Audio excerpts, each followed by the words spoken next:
Good day, ladies and gentlemen.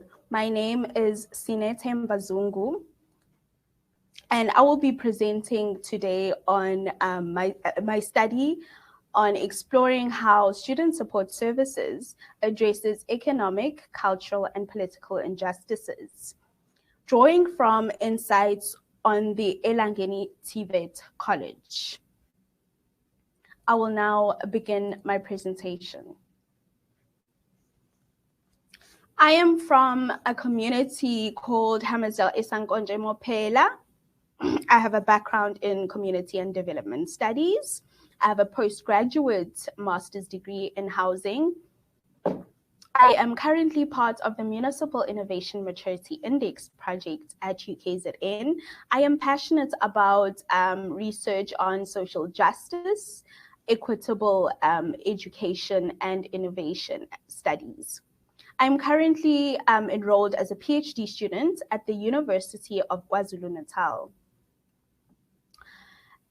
And this study was triggered by the need for South African education institutions to cater to the needs of the diverse student population. The underlying idea in the study was to understand the extent to which the current TVET student support models are designed to encompass open learning practices and the extent to which they consider, firstly, the economic inequalities, secondly, the cultural and social diversity, and thirdly, inclusive representation and decision making. And the main research question was, how does student support address economic, cultural, and political challenges faced by students at the Elangeni TVET College? And I was interested to find out what support challenges are experienced by students at the Elangeni TVET College. How is the concept of open learning understood at Elangeni College? And lastly, how do these two phenomena relate to one another? This was a qualitative study, and I employed semi-structured Zoom interviews and WhatsApp chat discussions with 2 students and 3 staff members.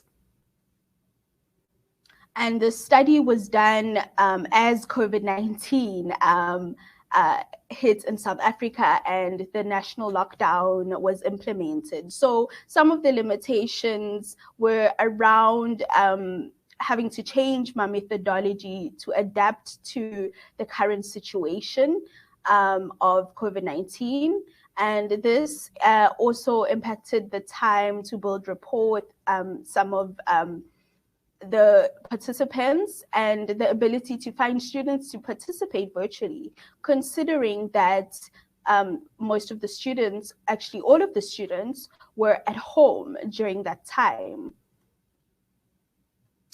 And some of the insights around the perceptions of open learning from the student support services staff.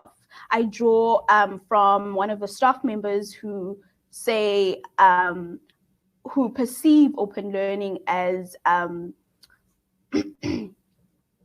as perhaps not yet limited or implemented at the college as of yet, and rather recognize it as to part of a group that went to training.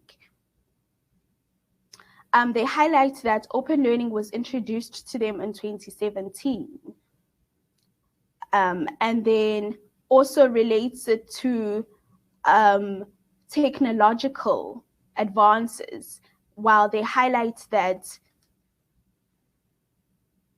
I think that will change in terms of how open learning is implemented at the college. And he goes on to say, especially with COVID and Giazi Ama students, which is translated to, I know the students would be getting laptops soon. And then further says, I think it will work, right? But not now, our students don't even have laptops. So here we recognize that it is they associated with technological advancement or adoption in terms of students getting laptops. And in addition, student support staff here, we can synthesize, do not see open learning as part of student support services and recognize it as the responsibility of the curriculum unit. And we recognize here that the top-down approach is not filtering through to all departments of the college as envisioned. And student support services staff may be partly familiar with the term open learning, but they do not believe it is applied at the college. And moving to the student support services plan, they recognize that the plan does not mention open learning and open learning or implementing open learning practices. There is an absence of technological support. There is no mention of open educational resources, and student support services is under-resourced. And I think drawing from some of the experiences from the students and staff that were interviewed, there was a recognition that staff are willing to go over and above to assist students. And drawing from an example that was shared with the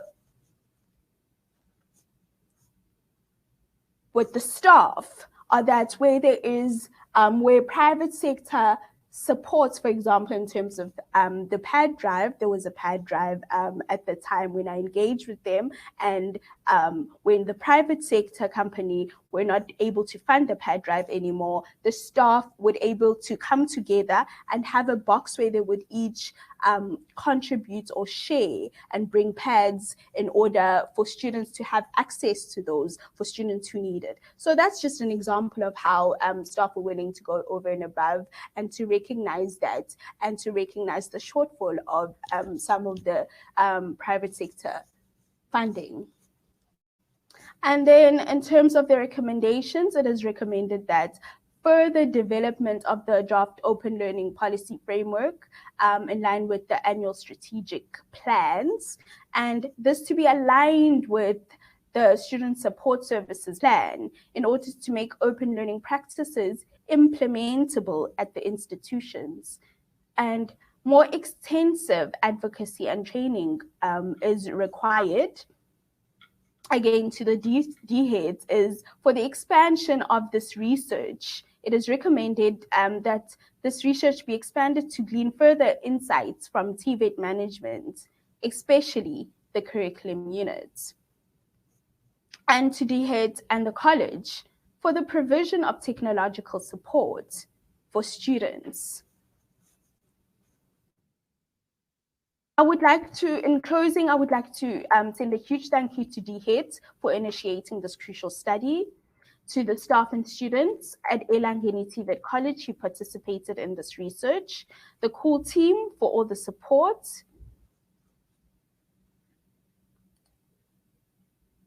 and to Professor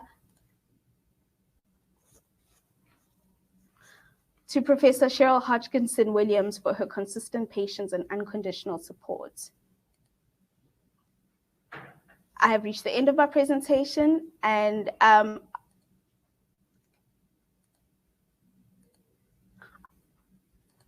would like to say thank you so much for taking the time to listen to this presentation, and I will be happy to take questions.